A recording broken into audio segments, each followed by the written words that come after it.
এবার ইসরায়েলের বিরুদ্ধে কঠোর পদক্ষেপ নিল লাতিন আমেরিকার দেশ কলম্বিয়া। গাজায় গণহত্যা বন্ধে মুসলিম বিশ্ব চুপ থাকলেও সরব কলম্বিয়ার প্রেসিডেন্ট গুস্তাভো পেট্রো। ইসরায়েলে কয়লা রপ্তানি পুরোপুরি বন্ধ করতে কঠোর হুঁশিয়ারি দিয়েছেন তিনি। এতে নিজস্ব অর্থনৈতিক ক্ষতির মুখে পড়লেও গণহত্যার অংশীদার হতে চান না তিনি। বাছাইকৃত লাল সরিষার দানা থেকে অত্যাধুনিক কোল্ড প্রেস মেশিনে তৈরি হয় প্রাণ সরিষার তেল, আসল ঝাঁঝে আসল স্বাদে। প্রায় 2 বছর ধরে গাজায় গণহত্যা চালাচ্ছে ইসরায়েল। দুর্ভিক্ষ আর অনাহারে প্রতিদিনই প্রাণ হারাচ্ছে উপত্যকাটির বহু শিশু ও সাধারণ মানুষ। বর্বরতার মাত্রা ছাড়িয়ে ত্রাণকেন্দ্রে অসহায় মানুষদের হত্যা করছে ইসরায়েলি বাহিনী।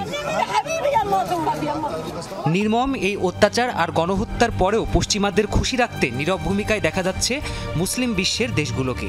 ছোটখাটো নিন্দা জানানো ছাড়া বাস্তবে কোনো কড়া পদক্ষেপ নেই আরব দেশগুলোর। গাজায় চলমান বর্বরতার বিরুদ্ধে বেশিরভাগ দেশই যখন কার্যকর পদক্ষেপ নিতে ব্যর্থ হয়েছে, তখন সেখানে ব্যতিক্রম কলম্বিয়া।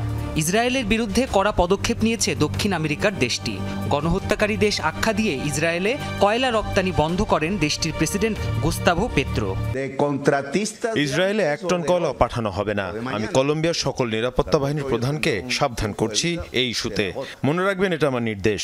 ইসরায়েল যতদিন নিরীহ মানুষের উপর বোমা ফেলবে, শত শত মানুষকে হত্যা করবে, ততদিন ইসরায়েল কলম্বিয়া থেকে কয়লা পাবে না।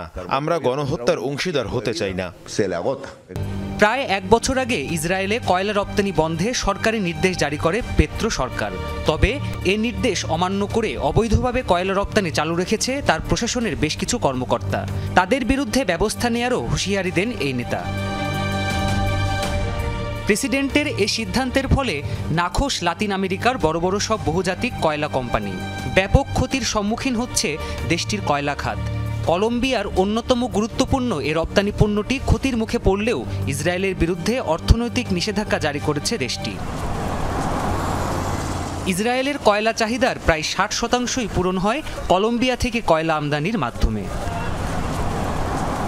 প্রাণপ্রতিম কুণ্ডু, যমুনা নিউজ।